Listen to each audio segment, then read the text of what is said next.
What does Baltimore mean to you? The heart of the city means so much to me because you only see the violence, right? They don't tell you that beyond all that violence, it got to be a lot of love. Because when your mom getting high, your mom did, and but your grandmom is the one bringing us over to make sure we eat. They don't show that side.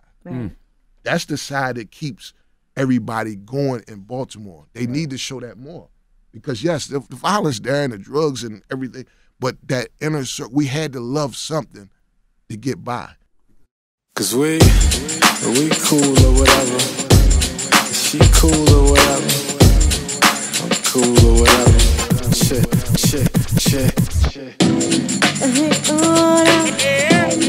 She cool or whatever. She cool or whatever. Yeah. Baby, old time, you got the body of a crime scene, and I think you know what I mean. I mean, you killing them, I see, and I wanna take you home. That's cool or whatever. And get you all alone. That's cool or whatever. I'm trying to get low and make moves or whatever. I just wanna know if that's cool or whatever. I know you see me on a computer screen, figure shorty must have a team of... All right, so here's the thing.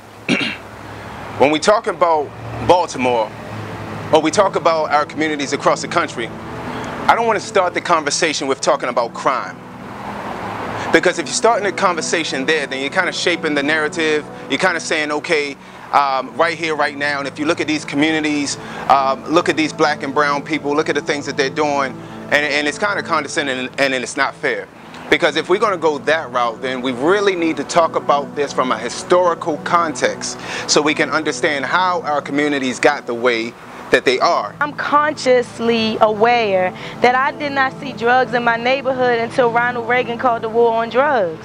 When Nancy Reagan started saying, say no to drugs, that's when the winos around the corner on Bloomingdale and Poplar Grove, you know, where the little thing split, that's when the winos became crackheads, and people's mother and father who we watched go to work every day started using drugs, and a lot of my homeboys stopped going to school, and they were on the corner when I got home from school. They weren't like that. That didn't happen at first. So I remember the neighborhood going from us playing catch one, catch all and 7-Eleven and everything to people suddenly like selling drugs. So it was like, it's not like everybody went to Columbia or somewhere and got drugs and came back to Poplar Grove, you know, and came back to Bloomingdale. That got sent into our neighborhood. Those guns got sent into our neighborhood. Like, we don't bring the drugs in, we don't make the guns, you know, but all these things find its way into our communities. You got a liquor store on every single corner. You know, that destabilizes the neighborhood. You can have 100 liquor stores, maybe one supermarket within 5, 6, 7 mile radius, maybe even more than that.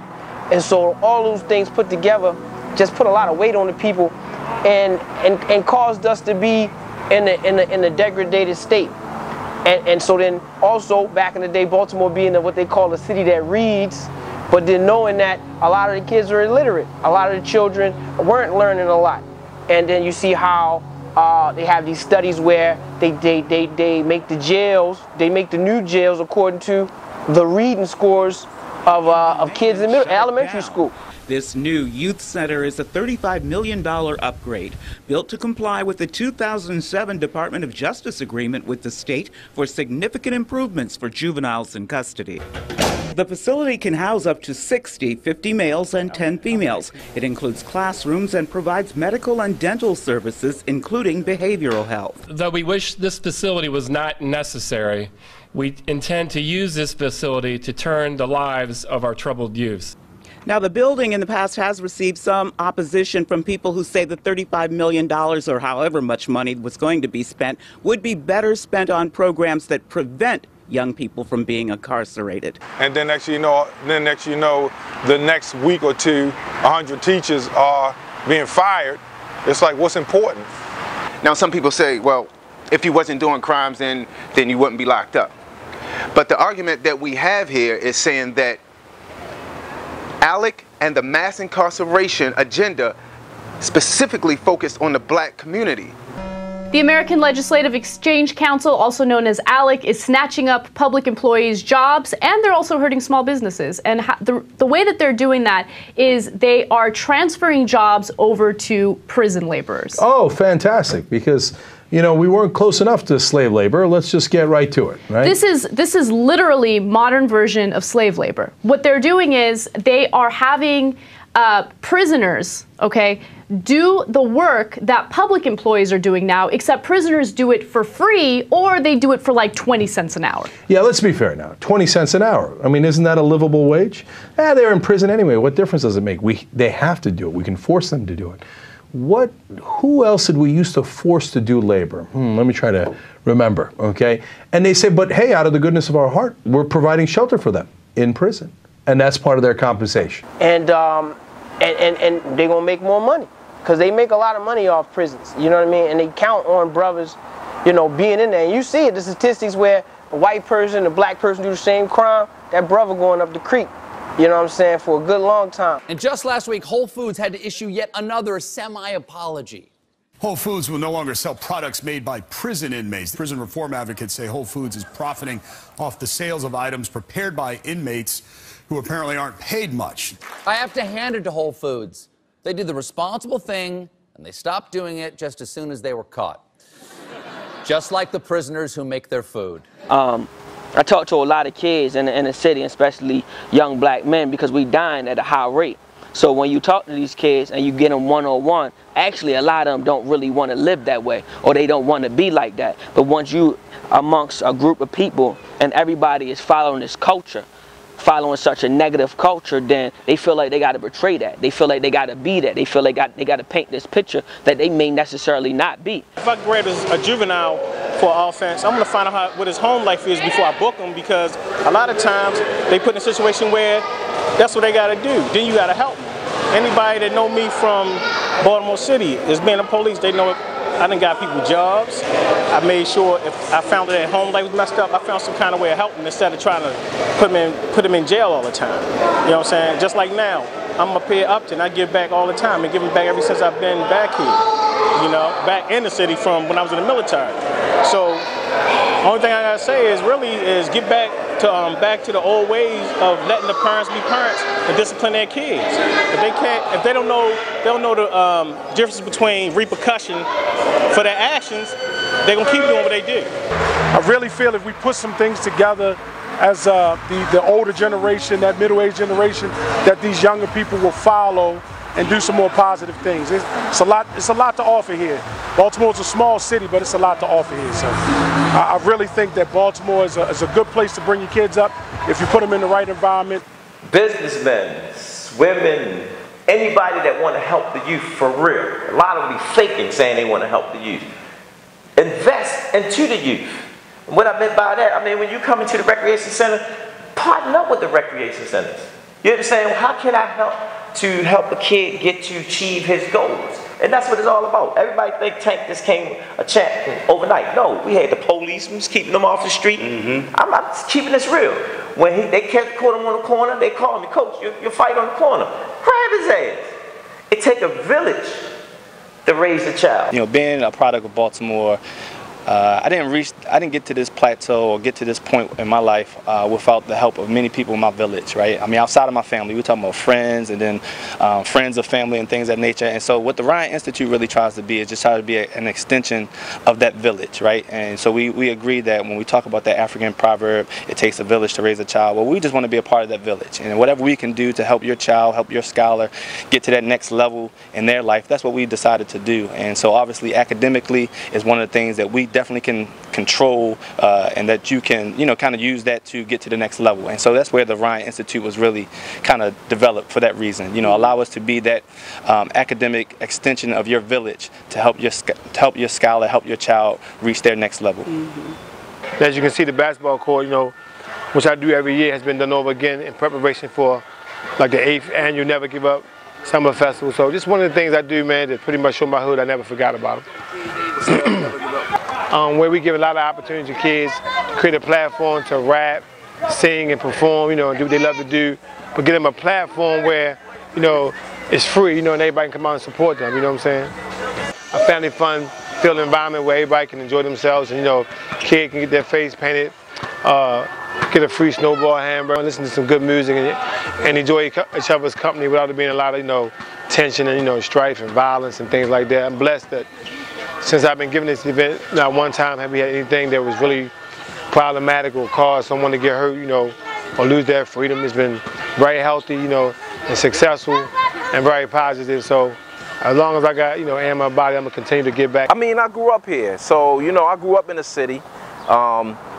So it's a thing for me to provide a business in the city, you know, that's black owned, that's got a different outlook, that's not just, you know, chicken box and fries, you know, that just gives you a different perspective. And I think we draw that kind of energy when the customers come in. You draw that kind of energy. So when people come in, you're meeting people from different walks of life. You know, you got black, white, Latino, Asian, East Indian, West Indian. You know, you got all these people from all these different backgrounds, ethnic groups, nationalities that come through here and converge. And that was kind of the goal, is to kind of highlight that in Baltimore, you know, through this great food. You know, that was just one of our goals. So, you know, to provide that in the city, and, you know, to be close to the neighborhoods as possible, so that they can kind of feel that energy, so they can kind of experience something that's not exactly local to them. The business that I built, Events for Good People, E4GP, what most people know me for, probably wouldn't have been built if it wasn't for Baltimore. Because it was out of that, what I saw as a void, that gave me the drive to build it. You know, I was tired of taking that trip to DC, and I knew a lot of good people right here in Baltimore, and I was like, I was going to parties in DC and half the party was from Baltimore. So I was like, if we just found a nice place to go to in Baltimore, we wouldn't have to take that trip down 295. If you were to ask someone where to go to get information on Baltimore, well, if you Google, the media has not been too friendly to us. But to be able to point to #MyBeMore and be able to say, look, this is a snapshot of the city as told by the people that live in the city, then we've got an opportunity to own a narrative. So I'm like, you know, we're not asking anyone to do anything that they aren't already doing. People, you wake up and I'm sure you're taking pictures of your sons. You just had a great meal in a restaurant. You just saw a great open mic at this after hours club in Baltimore, or you're just walking through the city and it was something like struck your heart. You took a picture. Put #MyBeMore so we can share those images with the world. When I opened up my gallery, I had social capital because I knew a lot of people coming in from my work before, and then I collected a lot of new friends, and I just wanted, like I say with this piece, I just wanted to highlight Baltimore, and I was successful at it because there are, you know, hundreds of pieces of this painting, prints of this painting all over the world. So I mean, it's anywhere from Saudi Arabia, France, Australia. People liked the piece. They came here, they just excited them about Baltimore, and so they took it back. So like I said, in my small way, I put a light on it to say this is a positive place to visit, and come on over to Baltimore. We spoke earlier about people feeling like there were no opportunities out here, probably in terms of jobs or what have you. But ultimately, at the end of the day, being as though necessity is the father of invention, there is a multitude of opportunities, man. I think it's an opportunity to really engage in getting involved in entrepreneurship and things of that nature, because ultimately, at the end of the day, not just necessity being the father of invention, but we're in a situation where you don't have a choice but to reinvent yourself and reinvent your thinking. We've been basically programmed to think in a certain way, in a dependent way, and now there's time for reprogram. Necessity is causing for us to reprogram ourselves, reprogram our thinking. There's opportunities wherever you create them. They can say it about every city. Like, I think that the good thing now is so many people that want to be entrepreneurs. They're not waiting for nobody to give them a job. They're creating jobs for themselves and making a living for themselves. So them saying no opportunity, no. Maybe back in the day when it was just, oh, you got a bunch, you got to go to work. maybe then, but now, no, it's too much things that you can do, too many, I guess, too many crafts and too many hobbies that you can turn into a career. I look at things from a universal aspect. There's energy that goes on. So if you look at it and you constantly say to yourself, there are no opportunities, and you're not going to find opportunities. I can tell you from my brief story, I didn't know how to cook, and I didn't have the money to open a restaurant. But it was on my, but I visualized it, like it was on my, I wrote it down in a book. And I looked for opportunities to teach myself how to cook, and I taught myself how to cook. I look for opportunities to make money that I can invest in the business. I look for opportunities where I could showcase and actually try to vend and present the food to people. And when I tried, when I put forth effort, opportunities and doors open up. And sometimes it's just about taking advantage of it, because you got to walk blindly in a sense. You got to walk, everybody says walk on faith, and you got to take a step out there, and that's absolutely true. What keeps me here is I see opportunity all around me, man, and I'm comfortable. My family's here, and you know, I've lived in California for 6 years, and I created a life there, you know what I mean? And I created family there, you know? So, but with the same I can spirit, the same self-dependency spirit, but a lot of people don't understand is that you get you up in the morning, you get you dressed, you get you ready for work, you get yourself to work. When you get to work, you perform. Everything's all you anyway. It's all you anyway. You just, a lot of us like to be relegated to being a cog in the wheel of somebody else's bike. You know what I mean? And it's nothing like really being a cog in your own wheel. I've been in Baltimore, I've lived in Baltimore 22 years straight. The last 22 years of my life, I've lived right here in Baltimore. I came here initially to go to Morgan State University, but it was my second year here that I moved off campus and lived in a Baltimore neighborhood and began to get beyond the campus experience. And I immediately fell in love with Baltimore. You know, I think it's that type of city where you love it or you hate it, you know. And I like the fact that it was a collection of neighborhoods. I like that it was a small, big city. It really just had a down-home family vibe to me, with still a lot of city resources and access. I heard about the culture. You know, there's a lot of, you know, when I say culture, meaning there's different types of races. It's not just, you know, African Americans and things like that. But what took me the most is the love that people who have been born and raised here, the love that they have for their city. I love it. You know, I moved here from Orlando, and you don't see that. Like I say, Orlando and Florida is more tourist attractions. It's palm trees and, you know, this and that, whatever. But to hear so much negative about Baltimore and then come here and see how much people love, you know, Baltimore despite that, that's what surprised me. And it's kind of humbling, you know, because sometimes I kind of wish like I was born and raised here. Guess what, young bros and young sisters, man? When you get discouraged, man, look around for the people who love you, man. Don't always try to focus on the negative, but sometimes focus on the positive, man. See, everybody can give up on you, but you better not. You better not be one of them. I bet you that much. They all can say he ain't gonna make it, she ain't gonna make it, but guess what? You better not be one of them. It's okay not to run with the crowd. That's what I would tell them. You know, and stay focused and believe in yourself, even if it makes other people uncomfortable. Believe in yourself, even if it makes people uncomfortable. I gotta run that back. Like, you gotta really believe in yourself, even if it makes people uncomfortable. You know what I'm saying? Like, that's it. Because ain't nobody gonna love you like you love you. And some people don't have the same vision as you, and it's okay. Learn to be alone sometimes, and it's okay. I think that's how you really find out who you are. Look in the mirror and say, you know what? I woke up today. I survived yesterday. The world is mine to do what I need to do. My vision My vision is to see us all come together, bring that village feel again. I remember, you know, growing up with my family, I grew up in a Park Heights community.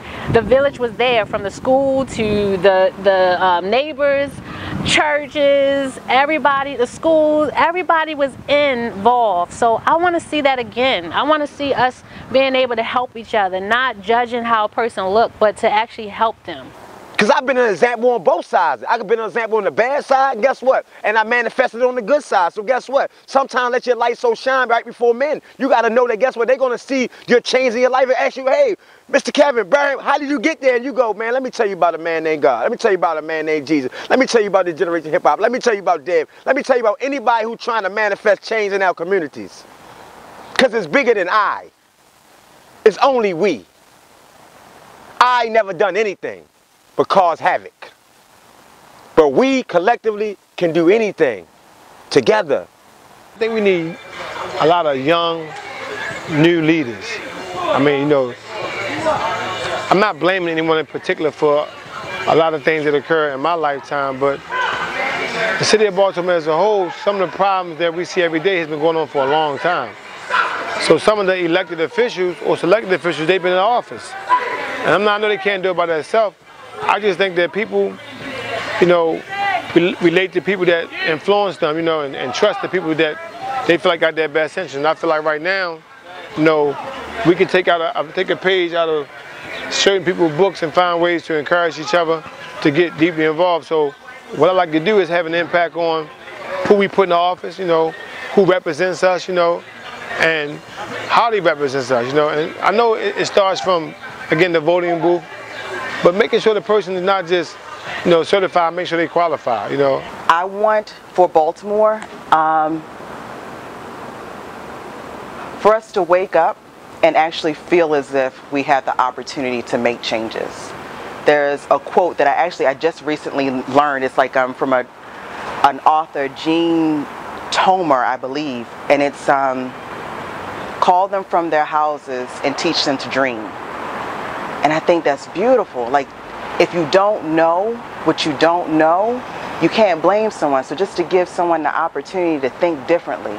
Now, what they choose to do with that afterwards, that's on you. That's your path. That's God's, you know, role for you. But to at least give someone the opportunity to see a difference, that changes everything. So my vision for Baltimore is to be able to constantly give a vision to the people of Baltimore to keep them aspiring. So it may be rose-colored glasses, but I do feel like it's achievable.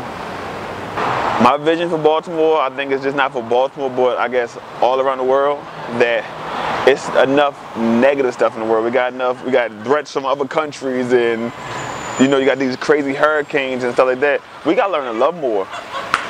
Learn to love more. Love some more, love until you can't love again. You know what I'm saying? So I just want the world to know, no, we not all negative. No, we not all criminals. We not all evil. Everybody has problems. But don't continue to put that gray cloud over our city like we only negative people, because we not only negative people. I'm out here in the community every day. You gonna label me negative? I'm not negative. I'm positive. And I know a lot of other positive brothers that I can introduce y'all to. But I just want to say Baltimore is a blessing, but Baltimore needs help. And the people who don't come here and don't know nothing about it, come check us out. We can show you some love. Peace and blessings. People can believe me. Some things are simple but not easy. Listen, I've been working real hard, not hard enough. Who in the same position? Respectfully submitted. High five to the end. What I love about Baltimore is the fact I have two lovely young ladies, plus an older one, standing near me that know that it takes all of us to be a village. That's clean and clear. You don't get nowhere telling all your business. Keep business. Don't fight to make your co-workers friends. We're from the same city. So, you know, if one of us loses, we all lose. From here on out, nigga, this here my redemption. Make moves to the crown. Hello, we love coming to Baltimore for the great food. Baltimore. If they ain't my homie. Dignity and pride, slap five with a nigga, but don't think you know me. As much as Baltimore has pain, it has the same amount of beauty to match it, the same amount of love to match it.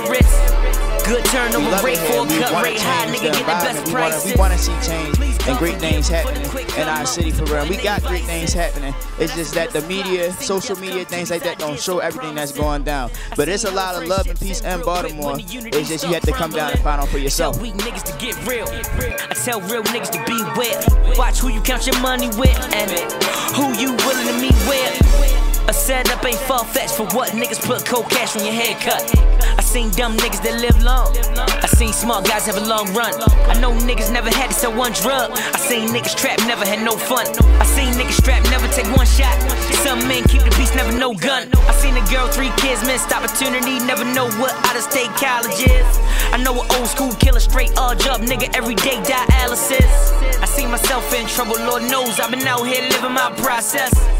Charge grand theft, scheme face, 15 years, don't know no process.